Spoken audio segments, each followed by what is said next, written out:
sa amin kami, sagutin kami, Lord, kung kami naaman ka, pinaguguluhan. May kagulminganan at may kalungkutan, ano ba man, Lord, na mga bagay, Lord, that easily besets us, Panginoon Diyos. We know that you're the same God, Panginoon Diyos, na nagpapalayan, Lord, sa amin. Dalhin po, Lord, sa mataas na dako. Kung saan, Lord, ang presensya namin. Abutin po ni Panginoon sa ibig ito. At dalahin namin na minsan pa, Lord, na pagpagpala kami, Lord, sa gabi. Dalhin namin ang pagpagpala ito, Lord, maging kalakasan namin sangkap, Lord. Para patuloy na paglagok namin, Lord, minsan pa.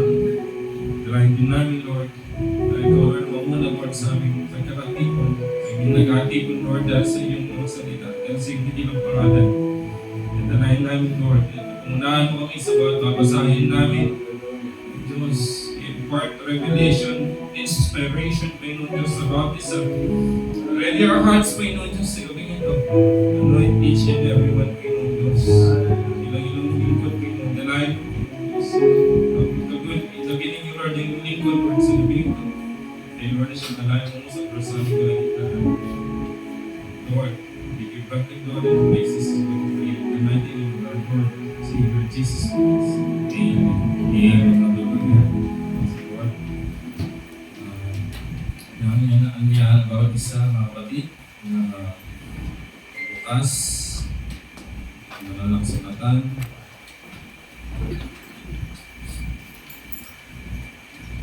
Buksan natin, mga kapatid, dito sa John chapter 15. Unahin natin dito natin sa verse 3. Pagkasahin natin hanggang sa 9. Amen. So, John chapter 15 verse 3, sabi niya, "Now you are clean through the word which I have spoken unto you." See? Amen. Dito pa lang ay nakita na natin. Sinabi na ng Panginoon, nililinis pala niya tayo. Kaya tayo nililinis niya dahil sa magitan na ng kanyang salita. Kanyang pinigkas na salita. Amen.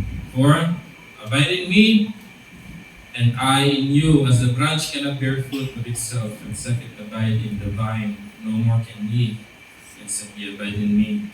I am the vine, ye are the branches. He that abides in me, I in him, the same brings much more fruit, for without me he can do nothing.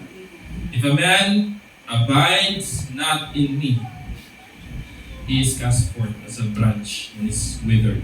And men gather them and cast them into the fire, and they are burned. But if ye abide in me, sabi nito, if ye abide in me, and my works abide in you, ye shall ask what you will, and it shall be done unto you. Praise the Lord. Herein is my Father glorified. Dahil dito, sumabay nito, sabi niya, my Father glorified, that ye bear much fruit, so shall ye be my disciples. As the Father hath loved me, so have I loved you. Continue ye in my love. Puri na Panginoon sa mga nabasa ng salita. Bawat sa mga kapatid. Puri na Panginoon sa gabi ito. Amen. Binabati kayo sa pagpala, banal na pangalan natin Panginoon si Kristo. Amen. Tayo'y mangusap sa gabi ito, mga kapatid. At hindi tayo masyadong magiging malalim. Dito kami ni Lord. Hindi naman din ako malalim ang usap. Kaya naman ating mga talagang kapatid na talagang malalim ang usap sa Panginoon. Amen. So tayo magpapakasimple lamang, because I still believe, and I know you do also, that God still dwells in simplicity. Amen. Hallelujah. Tulungan tayo, Panginoon, sa mga tayoili sa gabi ito. And so, gusto mong pamagatan paksa sa gabi ito. Hindi naman sa paksa, pero just title ng buong mensahe ito. The great strength of God in His church. Amen. The great strength, dakilang kalakasan, o dakilang lakas ng Diyos sa kanyang iglesia. So yung strength na ito ay marahil pwede nating sabihin bahagi ng kalakasan ng Diyos ay ang kalakasan niyang magpatawad. Okay? Bahagi sa kanyang kalakasan ay ang pag-provide niya. Bahagi sa kanyang kalakasan ay ang kanyang wisdom, mga kapatid. Amen? You see, strength is not only measured by, strength in lifting pressure o ano pa man, but strength can be categorized in different characteristics or traits. Ika nga. Right? So the great strength of God in His church. Kagaya ng nabasa natin kanina, mga kapatid, sabi niya doon, sa John, sabi niya na we have to abide in the Lord, mga kapatid. Sa John 5, sabi niya, I'm the vine. Sa 4, sabi niya, abide in me, and I in you, as a branch cannot bear fruit of itself, except it abide in the vine, and no more can he except he abide in me. So malinaw dito na napakababaw ng pangungusap, mga kapatid. Simple lang ang sinabi ng Panginoon dito na abide in me, na kagaya ng isang vine ay ang sanga hindi mamumunga, mga kapatid. And so much kung ang sanga ay nakahiwalay sa puno, talagang walang buhay dito. Right? Dahil ang buhay, nagmumula ito sa pinakapuno, mula sa ugat, pataas, tapos nadidistribute ang nutrients, mga kapatid, patungo sa mga sanga, at ang sanga naman ay nambubunga. So you can imagine kung wala ang sanga sa puno, ay talagang walang dadami sa kanya ng kalakasan. Walang nutrients at walang bunga. Amen? So ganun din sa Panginoon, sabi niya sa verse 5, I am the vine, ye are the branches, that he that abides in me, and I in him, the same bringeth much more fruit. Mga kapatid, so kung tayo nakaugpong, mga kapatid, sa ating Panginoon si Kristo, I would say the word yield, mga kapatid. And if we yield to the Lord, tayo laging nakakonekta sa ating Panginoon, ay dun lamang talaga tayo makakapamunga. Now, before ka mamunga, mga kapatid, at dahil nakaugpong ka sa Panginoon, syempre, susuplayan din naman ng Panginoon ng mga dapat na nutrients, mga kapatid. Amen? Na dapat mong ma-absorb, na dapat na mapunta sa iyo at para ikaw naman ay mamunga. Amen? At you see, tayo palaging pinapalakas ng Panginoon. Kasi hindi kailanman nagkulang ang Panginoon sa ating lahat. Agree po ba tayong lahat? Amen? Sa lahat ng bagay, lahat ng aspeto, hindi nagkulang ang Panginoon sa atin, mga kapatid. And I believe each and every one of here this evening, I know na ang bawat isa sa atin may desire na maglingkod sa Panginoon talaga. Right? Walang Kristiyano na hindi niya i-desire na maglingkod sa Panginoon. Right? From the word Christian itself, Christian is Christ-like, tagasunod ni Kristo, buhay ni Kristo. Sumusunod dyan, siyempre ang paglilingkod kay Kristo, ang pagsunod kay Kristo. So nagsiserve tayo sa Panginoon, naglilingkod tayo sa Panginoon sa Kristo. At sabi niya dito, sabi niya, kung hindi kayo nakabite sa akin, hindi kayo mamumunga. Sabi niya sa verse 5, I'm the same, bring much more fruit. For without me, you can do nothing. So, without me, you cannot do anything. May desire ka, kapatid. May puso ka sa Panginoon. Gusto mo maglingkod, gusto mo marami ka naiisip, ganyan. Yeah. See? Pero without God, you cannot do anything. God is the one that enables you, mga kapatid, to do something for His will. See, when we are serving the Lord, you're not serving, hindi ka naglilingkod. Alam natin, maraming nasabi ng preacher ng ganito na hindi ka naglilingkod dahil gusto mong maparangalan. Hindi ka naglilingkod. Naghahanap ka ng atensyon. Hindi ka naglilingkod pa dahil gusto mong makita nila na magaling ka dito. Hindi ka naglilingkod. Gusto mo lang makita nila na magaling ka. Hindi ka naglilingkod dahil na gusto mo na nasabi nila na Christian. No. Naglilingkod ka dahil may nag-uudyok sa iyo na maglingkod at may pinaglilingkuran ka. Hindi dahil sa may alam ka, hindi dahil may sa kakayahan ka, ano pa man, naglilingkod ka dahil may mag-udyok sa iyo para maglingkod. See? Ngayon naglingkod ka, kapatid. You see, nandiyan na yung burn, desire. Okay, nandiyan na. But don't forget, see, number one, that we have to always remind ourselves, if we desire something, if we desire to serve the Lord, first, number one, foremost, and I believe every minister and you will agree, let's ask God, what is your will, Lord? Amen. Right? Maraming naglilingkod, they're doing service without His will. Alam niyo yung message ngayon, mga kapatid. Right? So without the Lord, you can do nothing. Sabi mga sa Biblia, without faith, you cannot please God. And so much, if you're not in the will of the Lord, you cannot please Him also. Right? So without me, you can do nothing. Kasi, sabi ito, so verse 6, if a man abide not in me, he is cast forth as a branch and is withered. Natutuyo, nauubos, napapagod. See? So pag maglilingkod tayo sa Panginoon, we have a desire to serve God. We must desire, before the service, we must desire Him first. Amen. Kaya nga, sino ang gusto natin? Yung gift ba o yung giver ng gift? Diba? Amen. Bibigyan ka ng 1 million, mauubos yan. Pero yung may-ari ng bigyan ng 1 million, marami pa siyang milyones doon. Diba? So, you see, pwede kang ma-withered. You see, kung hindi ka nag-aabide sa Panginoon, kung hindi tayo nakaupo sa Panginoon, pwede kang matuyo. You see, unang-una, gusto mo the prophet always says we must check our motive and objective. Naglilingkod tayo sa Panginoon, hindi dahil sa gusto nating malaman ng iba na, okay, may kakayahan kasi ako ganito, kaya tutulong ako. Let's remind ourselves, binigyan ka ng kakayahan ng Panginoon para gamitin ito para sa kanyang kapurihan. Hindi para sa iyo. See? Ginamit mo yung talent mo, ganyan-ganyan. Pero dahil hindi ka nakauntong, hindi ka yielded, hindi ka babad sa salita ni Lord.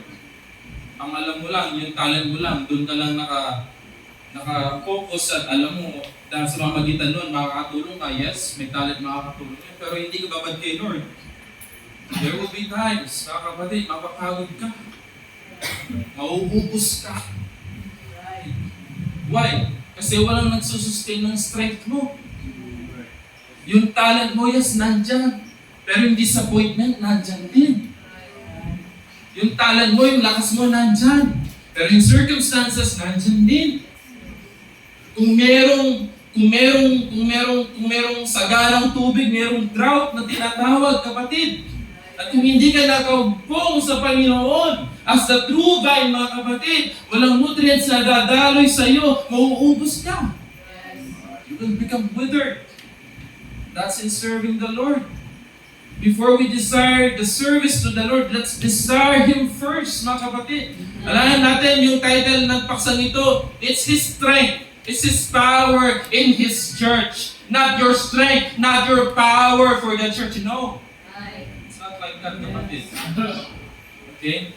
Now, sabi ito, verse 6 sabi niya, and men gathered them and cast them into the fire and burned. Right? If you abide in me and my words abide in you, you shall ask what you will. Napakainom ng salita nito, mga kapatid. Amen. Sabi niya, if you abide in me and my words abide in you, kung kayo ay, if you abide in me at ang salita ko naman nag-abide din sa inyo, sabi niya, you shall ask what you will. Now, kung you have a carnal mind, at nabasa mo ito, okay, sunod tayo din sa church, program, anniversary, ganyan, tugtog tayo, ganyan. No, that's not what the Lord meant in abiding. The Lord meant, when it comes to abiding, mga kapatid, yung tinatanggap mo yung salita niya, pinapamuhay mo yung salita niya, nasaan ka man, mga kapatid, because true Christianity is outside the church, mga kapatid. Ang totoong pamumuhay ng bilang isang Kristiyano, pag wala ka dito sa simbahan, hindi ko sinasabi mo mag-attend. Ang sinasabi ko, pag nasa labas ka, doon mo may ipapakita kung sino ka. Now, true Christianity, if you abide in me and my words abide in you, it means to say, if the Holy Spirit is in you, ask what you will and it shall be done. Now, if the Holy Spirit is in you and you ask something, by the Holy Spirit, through the Holy Spirit, mga kapatid, it will be done. Amen? Because it's the Holy Spirit that gives you the prayer, mga kapatid, because you are abiding in the Word of the Lord.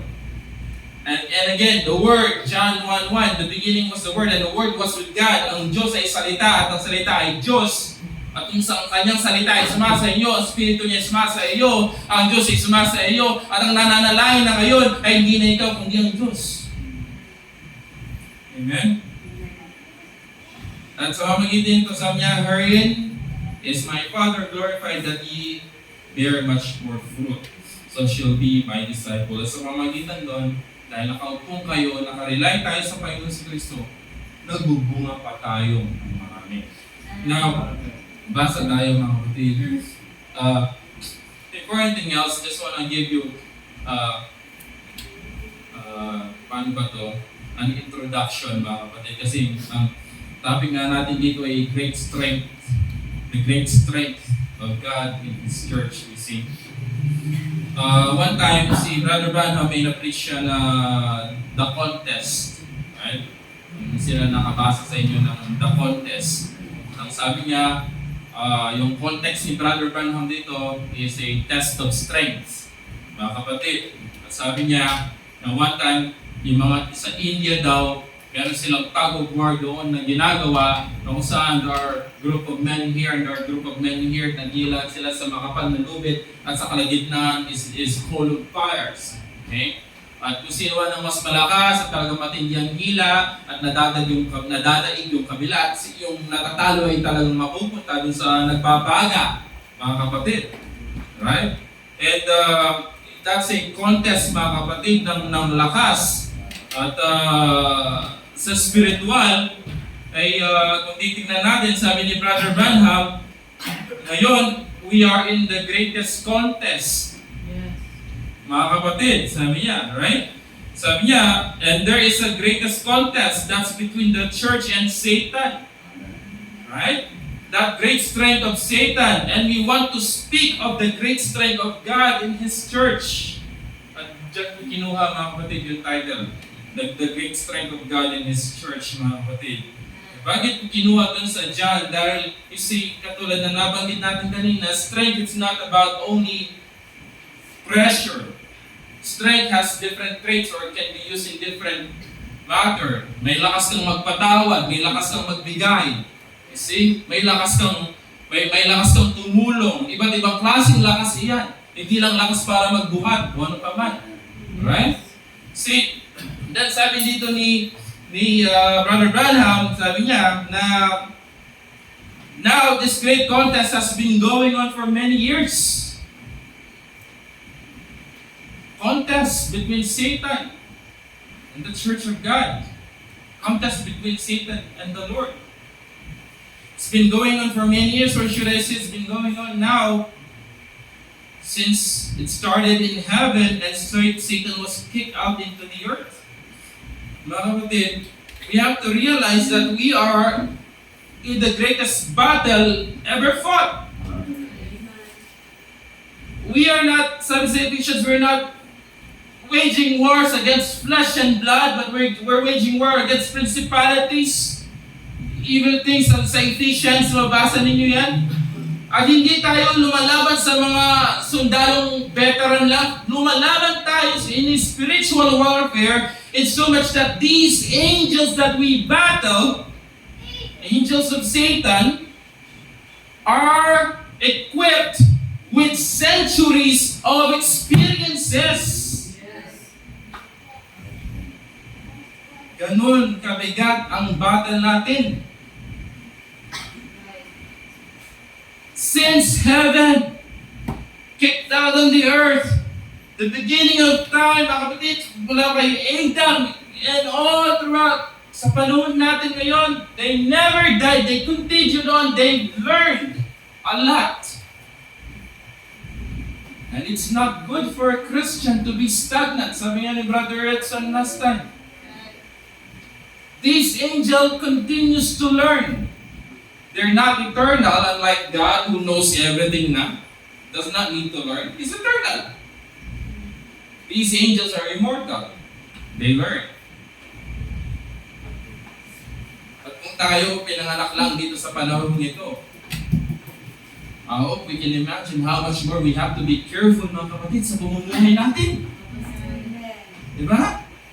Yeah, because we're waging war not against ordinary troops, mga kapatid. Hallelujah. Then sabi dito, and then he became an enemy to God's people, and since then he used all of his strength and his strategy to try to pull God's people across the fire or into his fire. So yun. Maglabas lang natin dyan. Minsan sa bahay pa natin. Magpapadala ang kaaway ng kung anumang klase ng thinking or emotion sa mga kasama natin sa bahay just to beset us. And we have to be on guard. Right? Because again, sabihin Brother Branham, we are not in a picnic. We are in a battleground.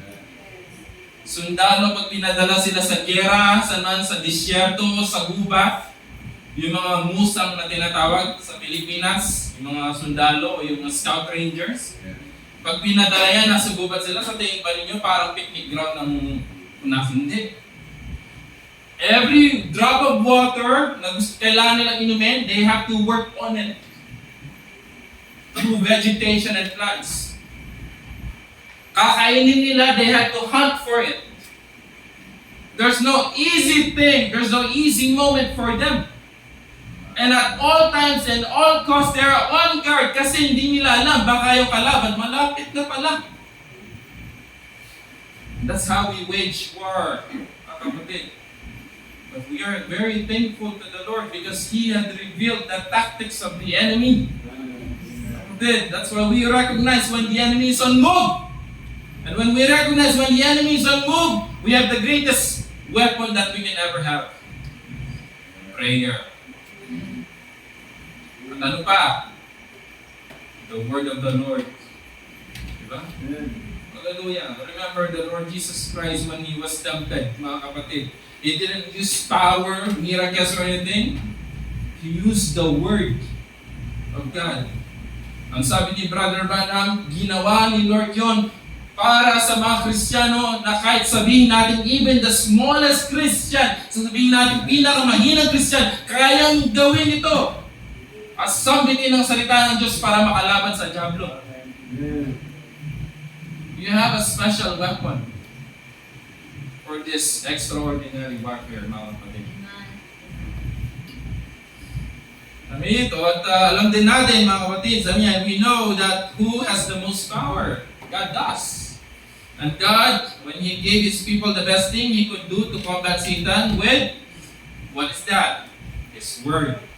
Now, because the Word is God, and who's stronger than God? Wala. So the Word is God, and the Word becomes our strength. God in the church becomes its strength.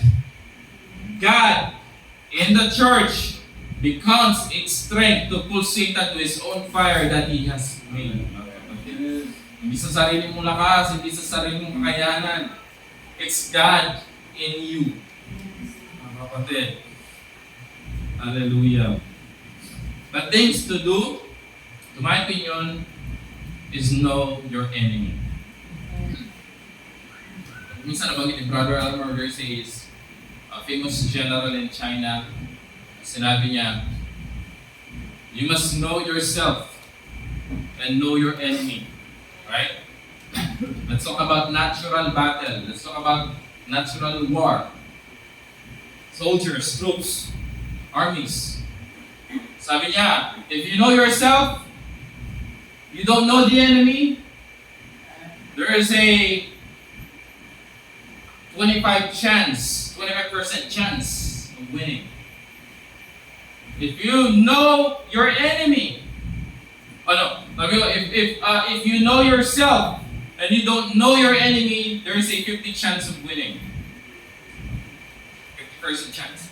If you know your enemy, you don't know yourself, that is even worse. Kilala mo lang ang kaaway mo eh, pero hindi mo alam kung sino ka. That's 25% chance of winning. But if you know your enemy and you know yourself, there's a higher chance, I would say 75% chance of winning. That's a natural troop battle war. Okay? But kapatid, we're not fighting in natural. We're not working for the 75% chance of winning here. We're in a spiritual battle, mga kapatid, kung saan meron tayong absolute dito, mga kapatid. And we have 100% chance of winning. It's so much sinabi ni Brother Branham that we are on the winning side of this battle. Why? Why are we in the winning side of this battle? It's not because you know yourself and you know your enemy. It's because you know already what's going to happen in the end. Ginawa na niya dun sa krus ng Kalbaryo. Binayaran na niya. May katagumpayan na. Ang kailangan mo lang, alamin mo kung sino ka sa harapan ng Diyos, ano ka sa harapan ng Diyos, at kung sino ang kaaway mo. That adds the 25%. Right? Sabi ni Brother Branham dito, sabi niya, but to do, to my opinion, is to know your enemy. Know your enemy and train. See? Yung sa 1 Corinthians chapter 9. Sabi ito, verse 25. Sabi,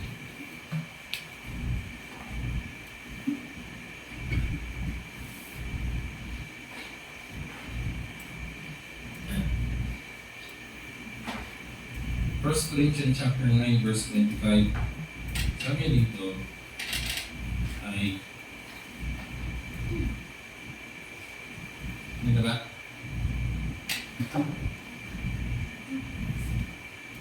Sabi dito First Corinthians chapter 9 verse 25, sabi dito, and every man that strive for mastery is temperate in all things. Every man that strive for mastery is temperate in all things.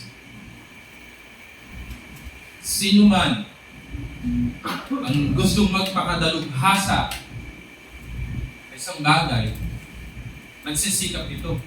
Kapatid. Right? Sino man gustong magpakadalubhasa sa isang bagay ay nagsisikap ito, nagtitiis ito, nagsusumikap ito, may mga ibang sacrifices ito na binibitawan para lang may mag-gain dun sa gusto niyang makamtan. Mayroon siyang may ma-add sa kanyang mastery, may ma-add sa kanyang expertise, sa knowledge niya, sa experience niya. Gusto niyang may ma-add sa kanya dahil gusto niya maging specialist doon. Kailangan niya mag-sacrifice ng time, mag-sacrifice ng ibang mga maagaw ng pansin sa kanya. Gusto niya iwan muna yan, mga kapatid. Why? Because he needs to focus on one thing. He strive for mastery. Mga kapatid. And the Lord calls us, mga kapatid, for mastery. Not master within ourselves, mga kapatid. But gusto ng Panginoon sa amin dito, and every man that strive for mastery is temperate in all things. Now they do it to obtain corruptible crown, but we an incorruptible. So I, therefore, so run, not as uncertainly, so fight I, not as one that beats the air, but I keep under my body and bring it into subjection. Yielding yourself, mga kapatid. Gusto mo maging specialist sa isang bagay, kailangan mong sacrifice ng time, ibang pansin, kailangan mong magbitaw ng ibang bagay dahil gusto mo mag-focus lang dun sa isang bagay na gusto mo. And it's the same true with God. You see, ang lakas ng Diyos, hindi nagbabago. Depende lang yan kung sinong gustong humingi sa kalakasan ng Diyos. Anong gusto mong hingin sa gabing ito? Anong klaseng kalakasan ang gusto mong hingin sa gabing ito, kapatid? Depende sa iyo kung gaano ka gusto mong hilingin ang kalakasan na yun. You see? And then sabi ito, for the contest that you're going to have when you meet Him, because you're going to meet Him, sabi yung tintuko niya dito ay yung kaaway, know what His strength is. Sabi niya, now, training for a contest is just like a boxer, sabi dito. Di ba yung mga nagbaboxing, sabi ni Brother Branham, dahil sa rin siyang kusinero. Yung mga expert, mga professional boxer, bago pumunta sa ring yan, hindi lang sila nagsasabi paano sumuntok. tinitignan nila, pinagmamatsagan nila ang kaaway nila kung papaano sumuntok. Huwag mo sabihin pro-boxer yan. Pro ako, kaya ko na yan pag nasa. Hindi ganon ang isang pro-boxer. Ang isang pro-boxer, minamatsagan yan ang kaaway niya paano umatake. Para pag nandun na siya dun sa isang laban, alam niya ang kanyang gagawin. Meron pa ako nabasa, minsan sabi niya, I think it's Bolt, yung isang runner. Sabi niya, the real battle is now the training on how you can push yourself hard and harder, way past how hard they are training. Para doon sa totoong laban, napagtagumpayan mo na yung napakalaking laban sa sarili mo, mapapalagumpayan mo na yung bagay na yun doon sa totoong laban. Ang laban ninyo, 500 meters. Tumakbo ka ng 1 kilometer. 500 meters sprint, tinakbo mo yon in less than 10 seconds. Doon sa training mo. Paano pa kaya doon sa totoong laban, kapatid? I hope you can get me. We are striving for mastery. Amen? And then sabi ni Brother Branham dito, and I think that's a very good thing for Christians to do. That's right. And now if you want to start training, start with John 3:16. Then mabasa ko yung John 3:16, for God so loved the world that He gave His only begotten Son. Hallelujah. Marami tayong pagsisikap dito. Gusto natin maging ganito, gusto natin maging ganyan. Pero bandang huli, mapagtatanto mo, hindi mo pala makakain sa sarili mo. Tutulungan ka ng Diyos. Dahil sa pag-ibig niya, dun mo lang yan mapapanagumpayan, kapatid. Hallelujah. And then sabi niya, I believe that's a golden rule. Sabi ni Brother Branham, train for the knockout punches. Punches you're going to have to use them. Everybody knows that. You have to train to hit your enemy. And always God uses His word. We must remember. Notice, natin to. We must remember that God uses His word to defeat His enemy. Amen. Nasaan ang salita ng Diyos ngayon? Nasa atin. Hallelujah. God uses His word to defeat His enemy. And if God's word is in you, hallelujah, you can defeat the enemy. Hallelujah. Amen. Praise the Lord. Hallelujah. That's an assurance for me. Hallelujah. Praise the Lord. Now, as you can see, yun ang nabanggit ko, strength is not about just lifting pressure, gano'ng makalakas espada o bilang paman. Strength is measured in different aspect. At ang lakas natin, kagaya sa mga nabasa natin kanina, our strength comes from the Word. Amen. Sabi nga ni Haring David, where does my help comes from? My strength coming from the Word. Napangaral ni Brother Edson last time. So, and our strength comes from the Lord. It does so, it comes from the Word. Amen. It comes from the Word of God. And gusto kong makita natin, bakit natin nasasabi ang kalakasan natin ngayon ay nasa salita ng Diyos, which is totoo, mga kapatid, because faith cometh by hearing and hearing the Word of God. That's how you can only have faith and strengthen your faith is to continue to hear the Word. Patuloy kang kumain sa salita ng Diyos, magbabad sa salita ng Diyos. Amen? That's how you gain your strength. Kagaya ng mga agila, mga kapatid. Amen? Kapag sila'y tumatanda na, and only the eagle is the only species who knows how to renew his strength, mga kapatid. Pumupunta siya dun sa cleft of the rock. Kinahampas niya yung kanyang tuka. Nasusugatan siya sa proseso ng bagay na yon. And then by the time he is renewed, mga kapatid. Amen? Ganyan tayo sa salita ng Panginoon. Minsan masakit ang salita. Pero kahit masugatan tayo, kagalingan sa kaluluwa. Hallelujah. Kasi sinabi niya, be ye therefore perfect as your Father in heaven is perfect. How can we be perfected if we cannot be corrected? Right? Oh, thank you, Lord. ko alam saan galing yun. I believe someone needs it. Oh, thank you, Lord. So, sabi ito, kagaya na nabasa natin kanina, sabi niya, yung last line, we must remember that God uses His word to defeat His enemy. So, yung weapon natin, yung kalakasan natin, ano? Salita ng Diyos. Amen? And what does the word says about us? Ano sinasabi ng salita ng Diyos sa atin, patungkol sa atin? Buksan natin sa Ephesians chapter 1. Sabi niya, verse 4, according as He had chosen us in Him before the foundation of the world, that we should be holy and without blame before Him in love. Kapatid, dito mo lang makikita sa Biblia na may nakakakilala na sa'yo bago ka pa isilang.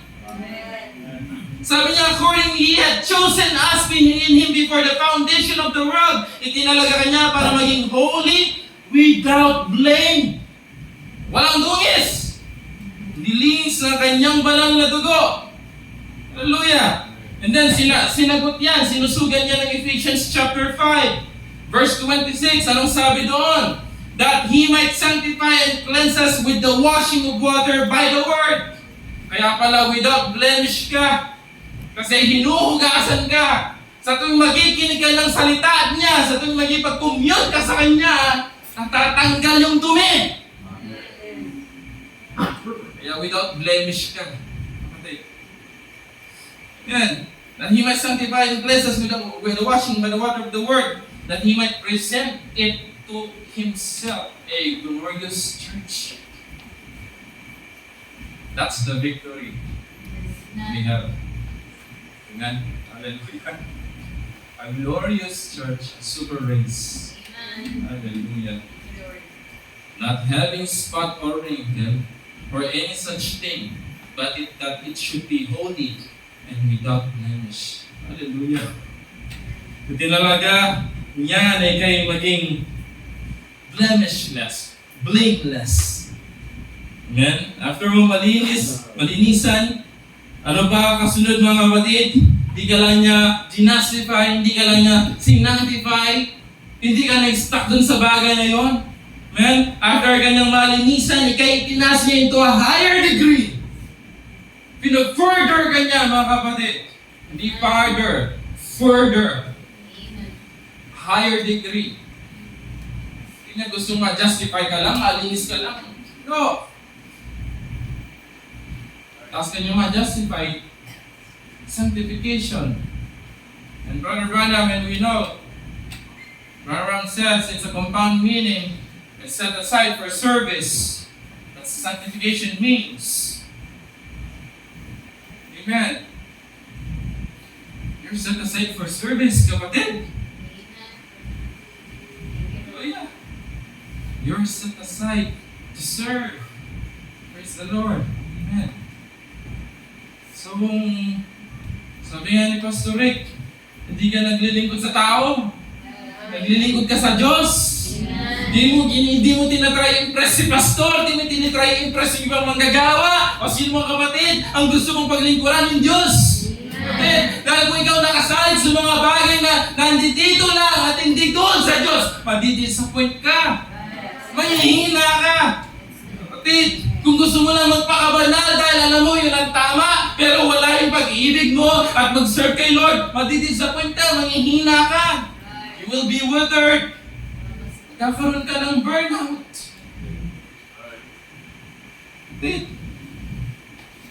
Kasi mali pala yung simula mo. Kailangan pala dapat, dinesire mo muna siya. Bago ang lahat. Desire mo na mabago ang sarili mo. Desire mo siya. Siyang unahin mo. Gusto mo na maligtasan sa sambahayan mo. Desire mo muna siya. Bago ang sambahayan mo. Ang sabi niya, di ba? Sabi niya, unahin mo muna ang kanyang kaharian. Di ba? Seek ye first the kingdom of God, and all these things shall be added unto you. Alam na Diyos ang gusto mo, kahilingan mo, ang desire mo, pangangailangan mo. Pero kapatid, set yourself and align with Him. Siya muna i-desire mo ang kaharian niya. At susunod na ang lahat. Kapag naka-align ka ng tama, nakaupo ka sa sanga, ang lakas niya dumadaloy sa'yo. Hindi mo sariling lakas at desire. Ang lakas niya dumadaloy sa'yo. Hindi ka manghihina. Dumating ka man sa mababang sitwasyon, pero kapatid, babangon ka. Amen? May disappointment man, lalampas lang yan. Hindi ka na mapapako doon. Why? Kasi may nutrients na dumadaloy sa'yo. Ang lakas ng Panginoon. Amen? Unstoppable. Praise the Lord. Unstoppable. I think yung unstoppable talagang para sa nobya lang yan eh. Okay? Unstoppable. Alright. Ano ba yung unstoppable? Hindi mapipigilan. Amen. And I think that only really, talagang para sa nobya, hindi mapipigilan. Bakit? Kasi merong hindi napigilan. Nauna na siya.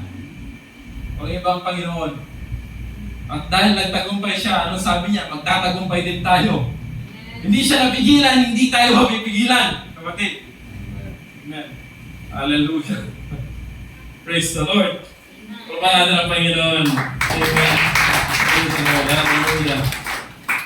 Amen. See, tinas ka niya. He wants to bring you in a higher degree. Pero bago natin susugan yung Ephesians na yan, yung sa 27, ayan. Tama yung kanina, yung nabasa natin na that He might present to us a glorious church and having spot or ring. Bago natin susugan yan, punta tayo sa Romans chapter 8, verse 27. Anya, sabi ito, and He that searcheth the heart knoweth what is the mind of the Spirit, because He make intercession for the saints according to the will of God. Sure, pero dinala ko na ni Lord dito sa bagay ito sa Romans verse 27. You see, He searched the hearts. Alam natin who searched the hearts of man. Anong Panginoon yun? Siya nakakaalam ng puso. He searched the hearts at siyang nakakaalam kung anong kaisipan ng Espiritu. And I know yung Spirit natin, it has channels, right? Because He makes intercession for the saints according to the will of God. See, He knows your hearts. He knows your desires. He discerns it. Minsan, may pagkukulang tayo, di ba? Marami tayo. Sino hindi nagkulang dito? May mga pagkakamali tayo, may mga misunderstanding tayo. May mali tayong naging attitude or the way of speech towards others. At dahil sa mga nagawa natin yun, yung feedback naging negative. See? And as Christians, as much as all the time, we always want to gain a positive feedback because it's not the feedback for us. We want the feedback para sa Diyos. Right?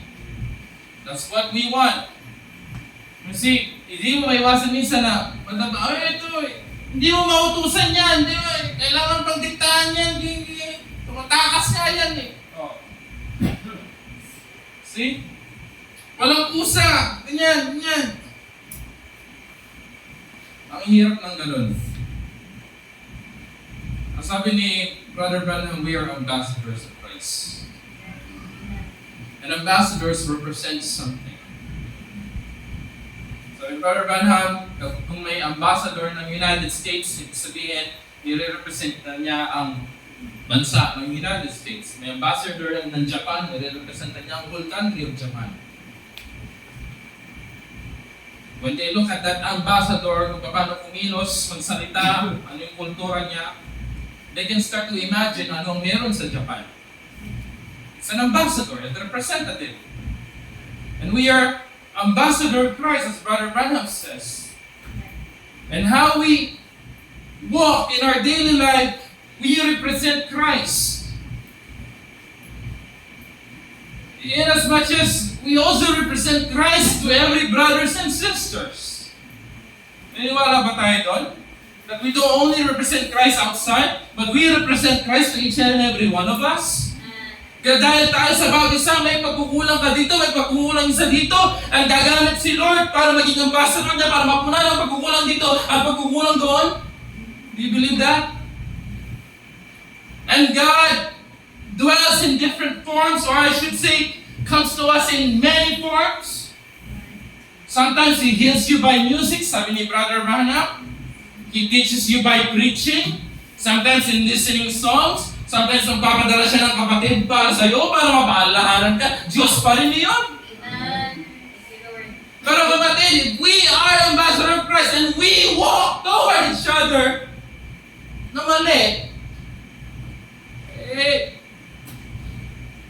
nakakalungkot. Diba? So, ka nagsisimba sa Christ Tabernacle, makita yung buhay mo, ako, ayan, hindi may tinuturo doon. Nakakalungkot. At hindi lang sa Christ Tabernacle. Paano ko iba ba yung makakita? Ay, Kristiyano ba yan? Ay, dinala ako magsisimba. Nakakalungkot. Diba? We are ambassadors. Right? Ang bigat naman yan. Mabigat talaga. Pero kapatid, kaya sinabi ko, walang sundalong sumusuko. Walang Kristiyano stagnant. We are being perfected, matured, learning, day by day. Ulitin ko yung sinabi ni Brother Mervin, talaga na gusto kong gawin eh. But, let's put it in numeric. 100% kang matured kahapon. Pagdating ngayon, dapat 110% kang matured. So susunod na dapat 120% kang matured. Kahit kaunti lang, kapatid. Basta sumusubok ka, nagmamature ka. Ilang taon na tayo dito? Nang-mature ba tayo? Ha? Ay, makakabanggit niyan sa sarili natin. Yung mga dating struggle ko ba noon? Ilang taon na yun? Napanagumpayan ko na ba ngayon? Sabi ni Pastor, let's have inventory on ourselves, kapatid. O baka yung struggle mo noon hanggang ngayon, siya pa rin hanggang ngayon. Hindi mo madadala sa rapture yan. Walang agil ang nakatali ang paa.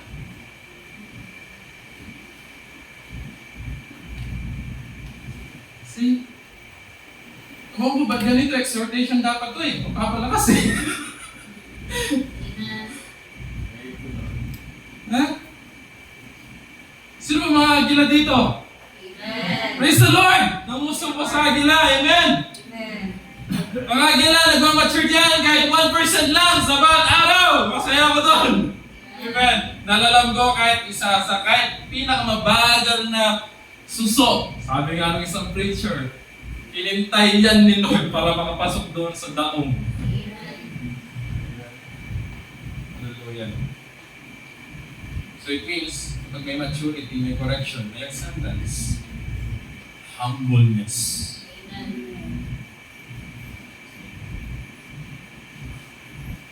Hallelujah. Thank you, Lord. Siya nakakalam ng mga struggle natin. Mga battles natin within. Kaya patuloy siya nag-intercede para sa atin. Kasi alam niya, hindi mo rin naman gusto yan. Gusto mo paglatanan yan. Kaya patuloy pa rin siya para sa atin. Praise the Lord. Hallelujah. Palapakan natin ang Panginoon. Amen. Thank you, Lord. Sabi niya dito sa verse 28, sabi niya, and we know all things work together for good to them that love God. Madalas nating ginagamit ito, di ba? Pero, let us, read it straight. Nabasa natin kanina, patuloy siya nag-intercede sa atin. Nagkakamali tayo, nadadapa tayo, minsan natatrap tayo sa sitwasyon, at nag-intercede siya, tapos sinunod niya, huwag kang magalala, lahat nagkakalapit-lapit para sa iyo. Na-corner ka ngayon, alam ko kasi magmamature ka sa susunod. it works pa rin para sa'yo. Nagkamali ka, merong sinabi, Kristiyano ka ba naman? Kapatid, ulitin ko, yung lakas mo, hindi nagagaling sa'yo sa pagsusumikap mo. Yung lakas mo nagagaling sa salita ng Diyos, sa biyaya ng Diyos. Kung sinabi ng Kristiyano ka ba naman, move on! Continue in maturing in the Word of God. Continue in maturing in the sign of the Word. In His presence, kapatid. Walang overnight na hinog ang mangga. Walang puno na kagaya ni BBM na sinabi niya, katatanim lang namin, nag-harvest na kami. Walang ganun. Let us continue. Press forward, sabi ni Paul. Amen? Kasi yung lakas mo, wala sa'yo. Nakaupo ka sa sanga, manatili ka. Ikay sanga na nakaupo sa puno, manatili ka sa puno. Amen? And we know all things work together for good to them that love God, to them who are called according to His purpose. Minsan darating ka sa sitwasyon na kailangan mong mamili. Kapatid, ano ba ang unahin ko? Pamilya ko, Panginoon. Ang trabaho ko, Panginoon. These all work together. Para saan? According to His purpose. Para saan? Para sa Kanyang glory, mga kapatid. Minsan napunta ka dyan, sabi ng kapatid sa'yo, ano ba naman yung brad? Ganyan. Eh mali mo naman talaga. That happened for a purpose. You have to be corrected. And it's your job. Sabi ng isang tao, sabi niya, merong isang nasa hearing sila. Sabi ba ang Diyos, puno ng pag-ibig, ganyan, bibigyan ng lakas, ganyan. Tapos sumagot yung pare, sabi niya, nagisip mo na siya. Tapos sumagot siya. Sabi niya ganito. Nanalangin ako ng pag-ibig sa Panginoon. Hindi niya ako binigyan ng pag-ibig. Binigyan niya ako ng oportunidad para umitig. Nalalangin ako ng wisdom sa Panginoon. Hindi niya ako binigyan ng parang mayroong shining light na dumating sa akin na nagkaroon ako ng wisdom.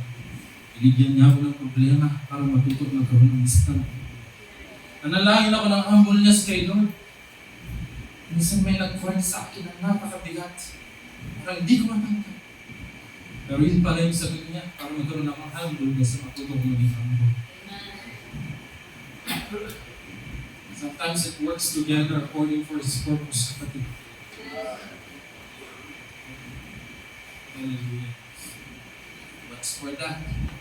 Kasi nasa process ka ng adoption. Kasi nanalangin ako kay Lord ng oportunidad na mas maging close ako sa mga anak ko, sa pamilya ko.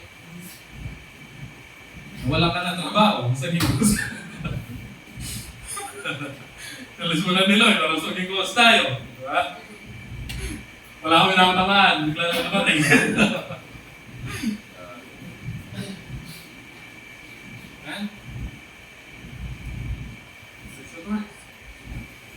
Hallelujah.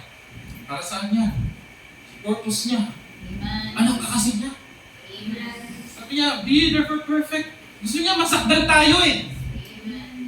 Kaya, working in purpose. Yeah. Basa tayo ng quote, sabi niya. Basa tayo. And while I'm reading or speaking,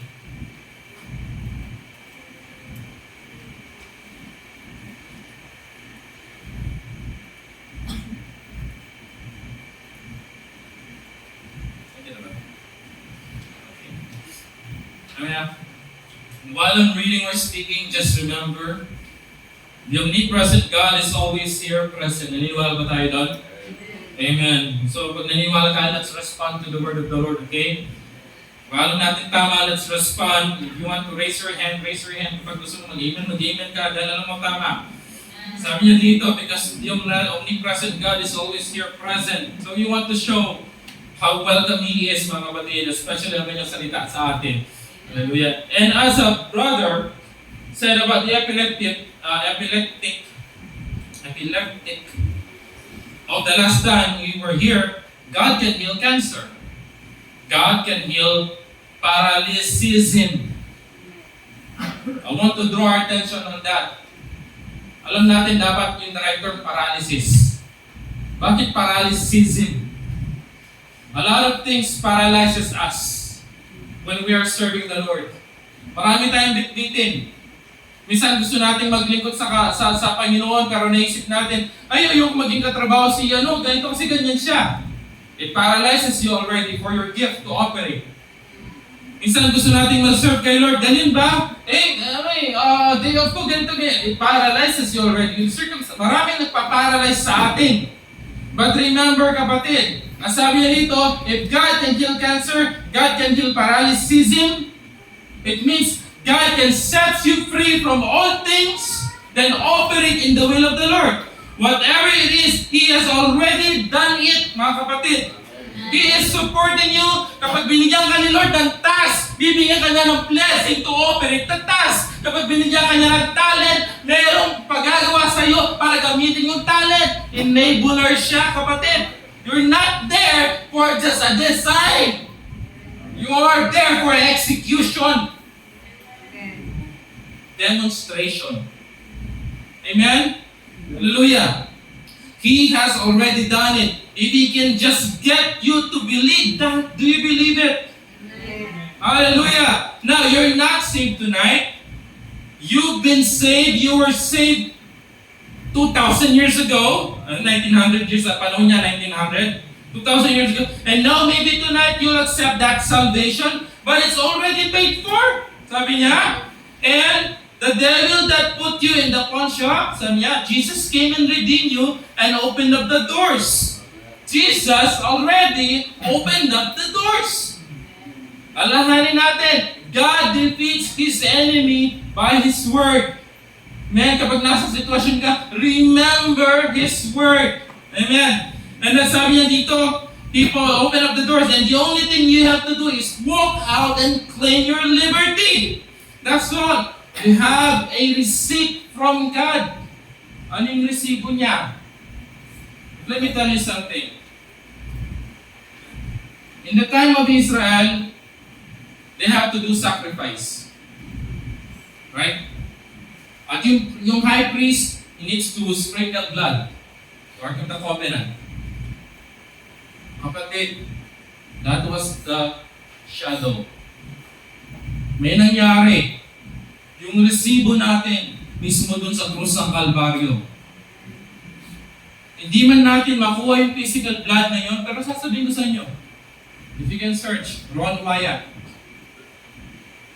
naging sikat siya, archaeologist. Nakukay niya yung Ark of the Covenant. Nakita niya. At napagtanto niya, mga kapatid, may dugo doon, may mga black stain. Ito kasample in it.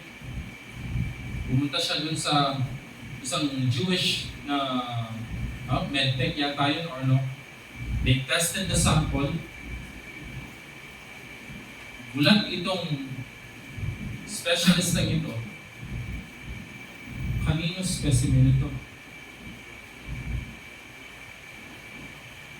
Kanino to? Sabi ni Ron Wyatt, bakit ko tinatanong? Kanino to? Yan. Dahil yung chromosomes na nandoon, hindi ko masyadong ma-explain pero I know Brother Elmer yung pagdating sa X and Y chromosomes, policy niya. May kulang na chromosomes dun sa blood na yun kung saan wala yung chromosomes ng babae. Or kulang. Pero dugo ng tao yun. Pero dito siya nang nagla. Buhay pa rin yung dugo hanggang ngayon.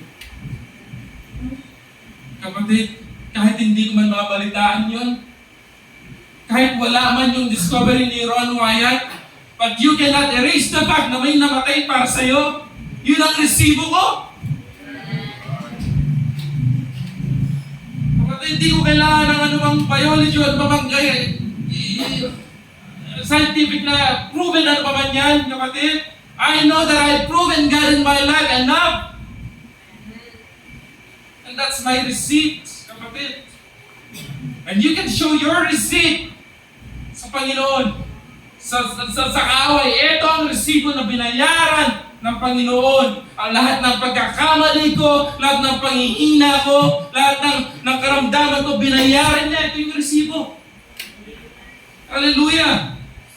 You can show that receipt. That the debt is paid. Jesus said in His last word, it is finished. Every relative blessing was completely finished. God's great wrath on sin, when He became sin for us, it was the debt was settled. Satan has no more power. He can only bluff it. He can only bluff you. Tignan niyo to. But legally, he has no power. Every power he had was taken from him at Calvary, where the price was paid. He is nothing but a bluff. If you want to listen to his bluff, that's yours. It's alright. But you don't have to. You are free tonight. You are made free tonight, kapatid. And the strength of God is dwelling in you, flowing in you. Kailangan mong gamitin ang lakas ng Diyos na nasa sayo. Gusto mong pagsilbihan Diyos, kunin mo ang Diyos, ang lakas na daloy sayo. Hallelujah. And now, if something in the Word can make you realize that you are free by His grace, or if something and the Word makes you understand, or some act of God that it included you, it includes us all, then you just accept it on those bases, and you're free. Also, you don't have to feel any different. You don't have to feel anything at all. It's not based upon did you feel it? Ha? Yung ibang reliyon, pag nanginig daw sila, natumpasin na. Ligtas na, hindi. Hindi niya sinabing, did you feel it? Kapatid, eto. Sabi niya, he said, did you believe it? Do you believe? Then you have the receipt. Hallelujah. Do you believe? Then you have the receipt. Kapatid. Ano ang receipt? It's a proof of purchase. It's a proof of finished purchase. Kapatid. It's a proof of ownership, redemption. Kapatid. Kahit sa pawn shop, may resibo pa rin yan. Pruweba yan. Hallelujah. May problema ka ngayon? Kunin mo ang resibo! Biyara mo sa Diablo! And then, ipakita mo rin sa Panginoon, Lord, this is what you said. In the scripture you said, it's the receipt. At sabi ni Brother Branham, God is bound to His word. He is guilty to His word. Hindi guilty lang ng Diyos pag di niya tinupad. And in no way I know that God will always be faithful to His word. Hallelujah. Praise the Lord. Sabi niya dito, you have to believe it. Sabi niya, that's our faith. It's an arm. Inulat pa niya dito, yung pananampalataya mo, pagsampalataya mo. Kapag hinawakan mo yung finished work niya, sabi niya dito, it says, sabi niya, it's an arm, a mighty arm that holds the sharp two-edged sword of God, and that sharp two-edged sword will cut every promise free if that arm of faith is able to yield that sword. Some people has very weak muscle trouble and they can just maybe cut off a little scratch enough to join a church. Others can come into justification. Some can go all the way to baptism of the Holy Spirit. Sabi ni Brother Branham, a great strong arm holding this Bible, this word of the Lord can cut every promise free. That's right. So be strong in the Lord. Maging malakas ka sa Panginoon. Now, balik tayo sa Romans, verse 29. For whom He did foreknow, He also predestinated to be conformed into the image of His Son, that He might be the firstborn among brethren. 30. Moreover, whom He did predestinate, them He also called. And whom He called, them He also justified. And whom He justified, them He also glorified. Amen. Are we called tonight? Amen. Amen. Then you are glorified in the sight of God. Not by your own works, but by the work of the Lord. Hallelujah. Amen. Basta tayo ng quote, sabi dito, God has already glorified His church. Amen. Praise the Lord. Ang sabi niya dito, basahin natin, this is my last quote. Sabi niya dito, God has already glorified His church. Those who He justified, He also glorified in the church in Christ. If you're justified in Christ, you are glorified in Christ already as far as God is concerned. Amen. What do you have to do? Ano pinanggit kanina? Hindi niya sinabing, did you feel it? Did you believe it? If you believe in the work of the Lord, you are justified. Amen? And I believe kung anak ka ng Diyos, hindi ka lang niya i-justify. Hindi ka lang niya i-sanctify. You are bound to be glorified, mga kapatid. Nakasama niya. And you also glorified in the church in Christ. You're justified in Christ. You're glorified in Christ. Already as far as God is concerned. Jesus said, be ye therefore perfect, even as your Father in heaven is perfect. How could you ever be perfect? But in the sight of Christ tonight, every born-again Christian is perfect. I'm just as perfect in God as Christ was. You are too. Every other believer. For it's not my holiness. Amen. God cannot accept mine. I have none. But I come in Christ by faith. And by Christ, I'm in Him and perfect in the sight of God. Amen. Hallelujah. Now, I would like to read my last quote, mga kapatid. Hallelujah. Sabi niya dito, say, let me correct that. There is no holy man. Sabi dito. Sabi dito, let me correct that. There is no holy man.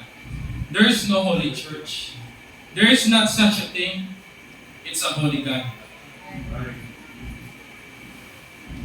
Not a holy man. It's the Holy Ghost, sabi niya. Peter one time referred the holy mount on Mount Transfiguration. It wasn't the mountain that was holy. It was the holy God that met them on this mountain. Kapatid, it doesn't matter kung ano naging lapses natin. It doesn't matter. You ask God to be upon you. You will be cleansed. Yung bundok nga, inapakan lang ng Diyos, naging holy mountain. Pagkaano ka pa kaya? Sabi niya, it wasn't mountain that was holy, it was the holy God that met Him on this mountain. It's not the holy church, it's the holy God in that church.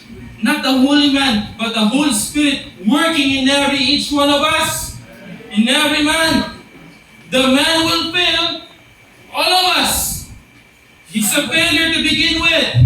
Anybody, the very greatest of man fall. Don't never put your confidence to the man. Sabi niya, make some man your example. Look to God. Amen. Christ is your example.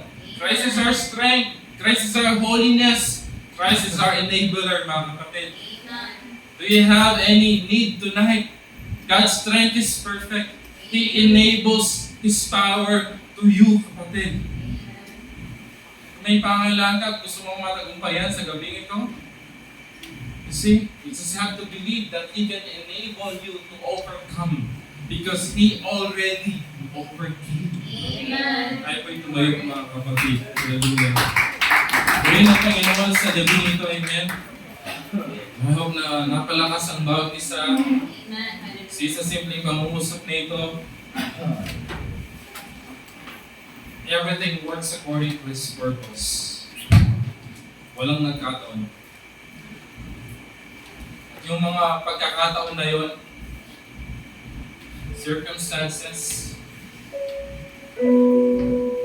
it's something to work for you, to develop us, to mature us, to perfect us, for us to go to the adoption. At ano yung adoption? Yun yung sinasabi ng Romans na good pleasure of His will. Hallelujah. You have a mountain to climb, battle sa ating mga sarili, ang pag-ugali natin, mga nakagawian natin, ang pamanyan, you see, there's no tradition that can hold us.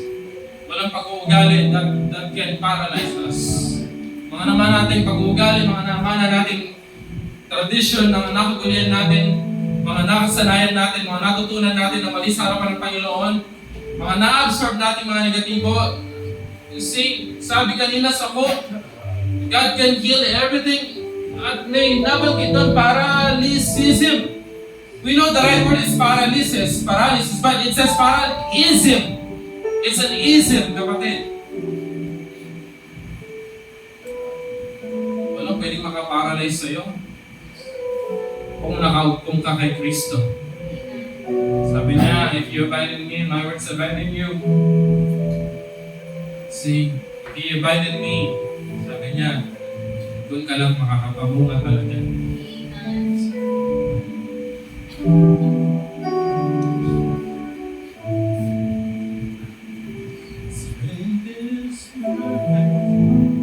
Amen.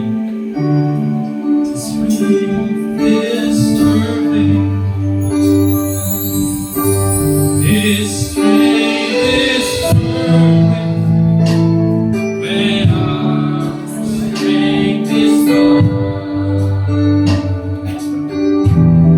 He'll carry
sa mga kapatid. Tunay na nais ibuhos ng ating Panginoon ng kanyang kapangyarihan sa bawat sa mga kapatid sa gabi ito. Hallelujah. At ay tayo pinagpala, mga kapatid, ay mga Panginoon na tayo pagkulangin. Hallelujah. Maraming salamat, Brother Jonathan. God bless you. Tayo may dala ako ng mga kapatid sa asultang bahagi natin gawain.